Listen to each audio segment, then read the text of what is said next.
বলিউডের চিরসবুজ অভিনেত্রী রেখাকে ঘিরে রহস্য আর গুঞ্জনের যেন শেষ নেই।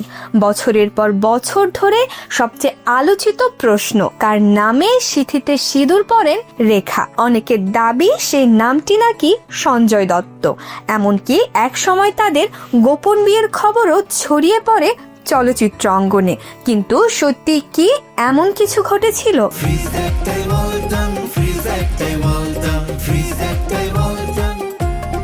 1980-র দশকে একসঙ্গে কাজ করার পর থেকেই দুজনকে ঘিরে নানা জল্পনা শুরু হয়। রেখার প্রকাশ্যে সিঁদুর পরা সেই গুঞ্জনের নতুন মাত্রা যোগ করে। তবে আজ পর্যন্ত এই দাবির পক্ষে কোনো নির্ভরযোগ্য প্রমাণ সামনে আসেনি। রেখা কিংবা সঞ্জয় দত্ত কেউই কখনো গোপন বিয়ে বা প্রেমের সম্পর্কের কথা স্বীকার করেননি।